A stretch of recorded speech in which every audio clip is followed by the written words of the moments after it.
Okay, Jai Hind dear students, how are you? I hope you all are well at your place with your family.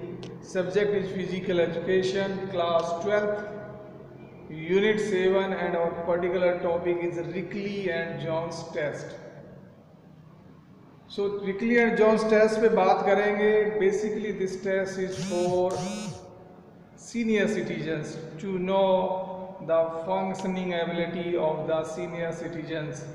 ये test होता है and there are 6 test comes in this test, मतलब 6 test का एक combination है. So one by one देखते हैं. तो सबसे पहले हम देखते हैं चेयर स्टैंड टेस्ट. मैंने बताया कि टोटल नंबर ऑफ टेस्ट इसमें 6 हैं. तो द फर्स्ट टेस्ट है उसका नाम है चेयर स्टैंड टेस्ट. बहुत सिंपल टेस्ट है ये test. Chair stand test basically किसके लिए है? This test checks the legs strength and endurance. Senior citizens की लेग्स का इंडोरेंस एंड उनकी स्ट्रेंथ को जानने के लिए टेस्ट कैरिड आउट होता है. सो इस टेस्ट में क्या होता है कि सबसे पहले जो इक्विपमेंट्स नीडेड हैं उनको देख लेते हैं. सो इक्विपमेंट में one chair without arms 45 centimetre height. Equipment में there are only 2 equipment we need. सबसे पहले एक चेयर जिसकी हाइट अप्रोक्सीमेटली हो 45 सेंटीमीटर. ये क्वेश्चन अक्सर एग्जाम में भी आता है कि रिकली एंड जॉन टेस्ट में जो चेयर यूज की जाती है उसकी what is the height. So the height of the chair is about 45 centimetre. अगर आपके एग्जाम में 45 सेंटीमीटर ना हो कि 44 हो, so you can tick on that. जो चेयर है that should be like without arms, मतलब चेयर के जो साइड में सपोर्ट करने की जिन पे हम अपने हाथ रखते हैं विदाउट आर्म्स होनी चाहिए. मैंने यहाँ पे लिखा भी है one chair without arms, height 45 centimetre. साथ ही साथ we also need a stopwatch. So only 2 equipments we need, chair and watch. Of course we need एक हेल्पर या जो भी कोई ट्रेनर है या जो भी कोई साथ में है assistants just to carried out the test. So the procedure of test is very simple. जो भी इंडिविजुअल है सबसे पहले उसको चेयर पे बिठा दिया जाएगा and he will keep his hand like that. अपने हाथों को ऐसे क्रॉस कर लेंगे, फोल्ड करके अपनी चेस्ट पे सटा देंगे. So this is the position while sitting on the chairs. The individual या जिसका टेस्ट हो रहा है he will keep his hand और हर लाइक दैट. ठीक है. So once he will ready और टेस्ट शुरू किया जाएगा, स्टॉप वॉच को चालू कर दिया जाएगा. सो चेयर पे उठना है बेसिकली और बैठना है. So like up from the chair and then back to chair. So उसमें 1 काउंट दिया जाएगा. चेयर से उठकर वापस बैठने को 1 count. So the whole test basically ये जो टेस्ट है इसका ड्यूरेशन है 30 सेकेंड्स में. So 30 seconds will be given to the individual और 30 सेकेंड में जो इंडिविजुअल है कितना अप एंड डाउन जिसको काउंट 1 है कितना वो नंबर बेसिकली वो करता है उसका टोटल कर लिया जाएगा. ठीक है, बहुत सिंपल है. उसके बाद जो भी स्कोर उसका बनता है whether 15 whatever 45 30 there is a उस टेस्ट को इवेल्यूएशन करने के लिए अपनी बुक में एक सीट बना रखी है. So the data what we get from the test basically जितना स्कोर हुआ उस स्कोर को इस शीट के हिसाब से एक कॉलम में फिल कर दिया जाएगा and as per the marks जितना में उनको मार्क्स मिला, जैसे पुअर, फेयर, गुड, एक्सीलेंट है वट एवर द जो भी सुपीरियर उनकी जो ग्रेड है एवोल्यूशन करके बता दी जाएगी. ठीक है. सो यही है, इसमें बहुत सिंपल टेस्ट है और there is nothing more in this. ठीक है. नेक्स्ट है टेस्ट आइटम 2. एक टेस्ट हमने देख लिया. सो ये टेस्ट है आर्म कर्ल या जिसको बाइसेप टेस्ट भी कहते हैं, आर्म कर्ल टेस्ट. सो ये हम कह सकते हैं कि जो अपर बॉडी की स्ट्रेंथ को जानने के लिए स्पेशली जो आर्म्स की स्ट्रेंथ और आर्म्स की इंडोरेंस को जानने के लिए टेस्ट होता है. सो इसमें जो इक्विपमेंट्स नीड है 8 pound dumbbells in the case of male. अगर मेल का टेस्ट हो रहा है तो जो डंबल लिया जाएगा उसका वेट होगा 8 पाउंड्स. अगर फीमेल का टेस्ट है तो फीमेल के केस में जो डंबल होगा उसका जो वेट होगा 4 पाउंड्स, हाफ कम हो जाएगा. सो इसमें भी एक चेयर होगी जो इंडिविजुअल है, चेयर की वही हाइट होगी 45 सेंटीमीटर अप्रॉक्स। इंडिविजुअल को सबसे पहले चेयर पे बिठा दिया जाएगा, साथ ही साथ इंडिविजुअल को dumbbell as per male and female dumbbell हाथ में दे दिया जाएगा। एंड इनिशियली जो अपनी हैंड की पोजीशन होगी वो वर्टिकल होगी, सीधी एकदम नीचे होगी विद द डंबल। जो टाइम कीपर है he will hold the stopwatch, so timekeeper will say go and simultaneously he will start the stop watch.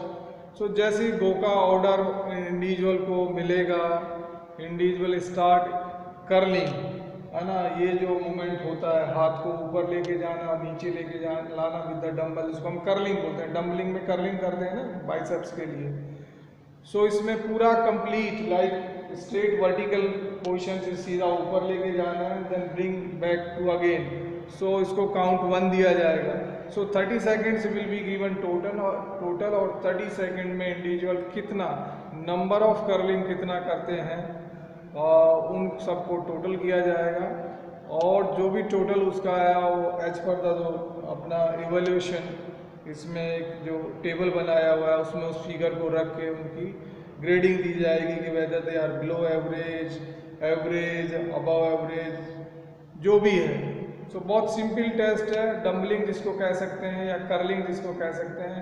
Exam में एमसीक्यू में ये क्वेश्चन भी जनरली आता जाता है कि जो अपना रिकली एंड जॉन्स टेस्ट है उसमें से टेस्ट आइटम नंबर 2 है, दैट इज कर्लिंग या बाइसेप टेस्ट है सीनियर सिटीजन का। उसमें जो डंबल है उसका वेट फीमेल की कैटेगरी के लिए कितना होगा और मेल की कैटेगरी के लिए कितना होगा, तो मैंने आपको बता दिया। मेल के लिए 8 पाउंड होगा और फीमेल के लिए 4 पाउंड होगा, प्लीज़ रिमेंबर। ओके, सो अब हम नेक्स्ट टेस्ट को देखते हैं। रिकली एंड जॉन्स टेस्ट में टेस्ट आइटम नंबर 3 है जिसको हम बोलते हैं sit and reach flexibility test. देखिए इसका नाम जैसा है वैसा ही ये टेस्ट, मतलब नाम से अच्छे से हम जान सकते हैं, sit and reach flexibility test. मतलब इसमें बैठना है और अपनी बॉडी को स्ट्रेच करना है, तो बॉडी की जो फ्लेक्सिबिलिटी है, स्पेशली जो लोअर बॉडी फ्लेक्सिबिलिटी है उसको चेक करने के लिए टेस्ट होता है सीनियर सिटीजन का। We are talking about the senior citizen. And मैं फिर से रिमाइंडर करा रहा हूँ कि this is test number 3। So ये रिकली एंड जॉन्स टेस्ट में जो 6 टेस्ट हैं उसका नंबर 3 टेस्ट है। सो इसमें जो इक्विपमेंट व्हाट वी नीड, हमें एक इसमें चेयर, सेम चेयर जैसे हमने पहले की थी, आर्म जिसके आर्म ना हो, एक चेयर की ज़रूरत है। साथ ही साथ height of the chair is same like 45 centimeters. We also need a ruler जिससे हमें डिस्टेंस मेजर करनी होगी।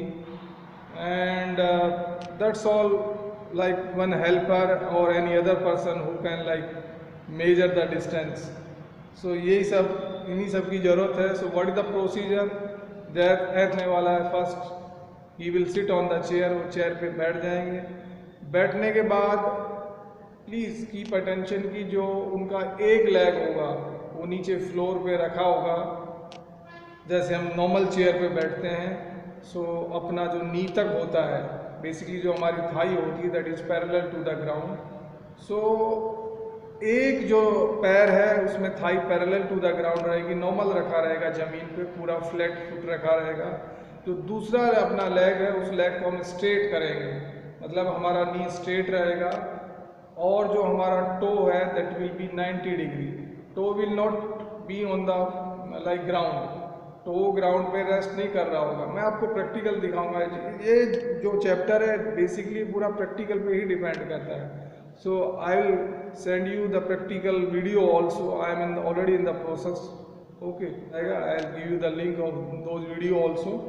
सो जो दूसरा पैर है उसको सबसे पहले स्ट्रेट कर लिया जाएगा। स्ट्रेट करने के बाद जो अपना फुट वाला पोर्शन है नीचे, तलवा जिसको बोलते हैं, टो, वो ज़मीन पे नहीं रहेगा, 90 डिग्री में रहेगा। सो स्ट्रेच करने के बाद जो इंडिविजुअल है वो अपनी without bending his or her neck, he will just bring his body towards the toe, मतलब टो की तरफ अपनी बॉडी को लेके आएंगे। और in other words I can say कि टो को टच करने की कोशिश करेंगे हैंड से। So hand will be like that, we will keep our both hand on each other, एक हाथ नीचे उसके ऊपर दूसरा हाथ रख सकते हैं like that. So the individual will try to touch the toe, कौन सा टो, जो कि हमने स्ट्रेट लेग करके रखा है ना, एक उस टो को टच करने की इंडिविजुअल कोशिश करेगा।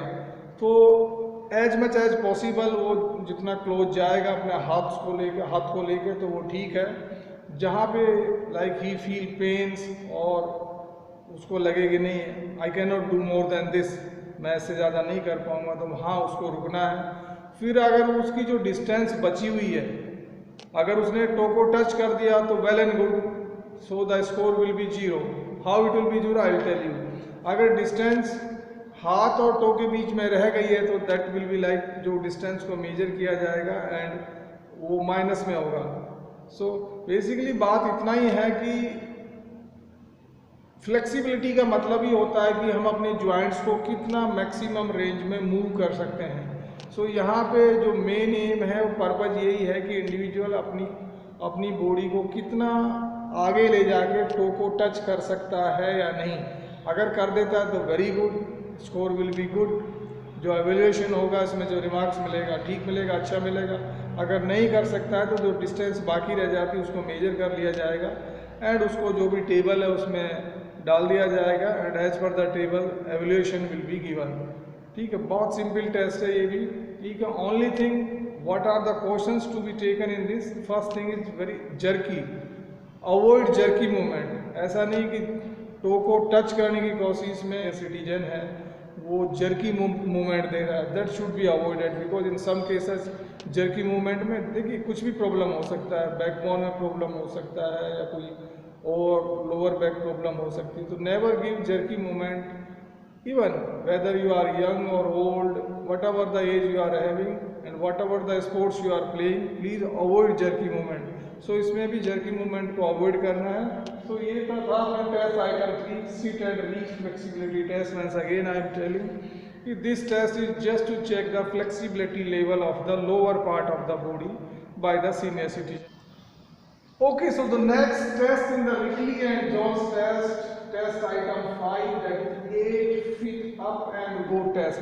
जो टेस्ट आइटम 4 है उसको मैंने छोड़ दिया for the timing. I will explain you in the next video because इसके साथ एक टेस्ट और बच गया, उसको भी हम एक्सप्लेन करेंगे। तो I will explain both the test in that. So I am taking test item number 5, that is 8 feet up and go test. This is the name of the test. जैसा इसका नाम है उसी से हम आइडिया लगता है कि 8 फीट बेसिकली इसमें डिस्टेंस तय करनी है। तो कैसे हम देखते हैं, इसका जो पर्पज है, जो इंडिविजुअल है उसकी फ्लेक्सिबिलिटी यानी कि इसका जो पर्पज है जो इंडिविजुअल है उसकी कोऑर्डिनेटिव एबिलिटी यानी कि एजिलिटी, साथ ही साथ उसकी स्पीड एंड बैलेंस को चेक करना है। इनफैक्ट बैलेंस भी कोऑर्डिनेटिव एबिलिटी का एक पार्ट है। So what are the equipments we need in this, we need one chair, same chair जिसकी हाइट 45 सेंटीमीटर अप्रोक्स हो without arm, and we need one cone for what purpose I will let you know, and one stop watch और एक stop watch, साथ ही साथ एक time keeper या कोई एक पर्सन जो इन सारी चीज़ों को रिकॉर्ड करेगा, स्कोर को रिकॉर्ड करेगा। सो वो रहेंगे। So what is the procedure of test, सबसे पहले जो चेयर है उसको किसी वॉल के साथ सपोर्ट करके रख दिया जाएगा। In this diagram you can see, जैसे फॉर एग्जांपल ये कोई रूम की वॉल है, उसमें चेयर को अगेंस्ट द वॉल चेयर को रख दिया गया है। उसके बाद चेयर से लेके आगे सामने तक 8 फीट डिस्टेंस मेजर किया जाएगा। डिस्टेंस जहाँ 8 फीट हो जाएगा, फॉर एग्जांपल लेट अस से कि यहाँ से यहाँ तक की जो डिस्टेंस है 8 फीट है, वहाँ पे एक कॉन रख दिया जाएगा जिसकी हमने बात की थी इक्विपमेंट में, one cone we need. If he doesn't have the cone, instead of cone we can keep something else, जो कि थोड़ा सा सेफ्टी पर्पज से आप देख लेना, nothing should be like any sharp object. So as per the books it will be much better if you have the con, and if it comes in the exam you have to write the con only. Okay, so 8 feet distance पे con रख दिया जाएगा and जैसे individual ready रहेगा, first initially individual will sit on this chair, और जैसे ही वो ready हो जाएगा इंडिविजुअल उसके बाद उसको ऑर्डर दिया जाएगा गो। सो जैसे उसको गो बोला जाएगा वो स्टॉप वॉच शुरू कर दिया जाएगा and he will just start walking. Note down please, running is not allowed. He or she has only to walk as fast as possible. Of course, जितना fast walking कर सकते हैं वो करनी है, but running is not allowed in this case. So walk करके जाना है as fast as possible. इस cone के ground लेना है. That is up to you कि whether you are going from left to right or are you going from right to left. That will depend upon the individual. You means individual. सो जो individual है उसको fast walking के साथ जाना है, on के round लगा के वापस आके बैठ जाना है. सो उसको 2 चांस दिया जाएगा, चांस 1 एंड चांस 2. सो जो दोनों में से बेस्ट उसका है मीन्स जिसमें उसको कम टाइम लगा उस टाइम को नोट कर लिया जाएगा एंड ऐड पर द जो अपना टेबल है, एवेल्युएशन टेबल है, उसमें उस फिगर को डाल के एवेल्युएट कर लिया जाएगा कि what is his or her score, whether is below average, average and above average. So ये टेस्ट भी बहुत सिंपल है dear students. So that's all in today's videos because the video is going to be lengthy. The rest of the 2 tests that we'll discuss in the next class. So all of you please go through this video very carefully and note down all the important things. जो चीज़ें मैंने आपके exam point of view से बताई है उनको भी please याद करें. ऑफ कोर्स मैं हमेशा बोलता हूँ कि फिजिकल एजुकेशन सब्जेक्ट को इग्नोर ना करें. ये सब्जेक्ट आपकी लाइफ में बहुत सपोर्ट करेगा, बहुत हेल्प करेगा, आपको हेल्थी रखेगा always. And if you are healthy, definitely you will be wealthy. Because if you are wealthy and if you doesn't have a good health, then no use of that wealth. कई बार ऐसा होता है कि हमने जो wealth earn किया उस wealth को हमें वापस एक्सपेंस करना होता है हेल्थ को रीगेन करने के लिए. वो बहुत मुश्किल काम है, कई बार नहीं होता. So better to be healthy and yes of course academic wise भी आपका जो सब्जेक्ट है ये हेल्प करेगा. So that's all for the day. See you in the next class. Have a great day. Bye bye.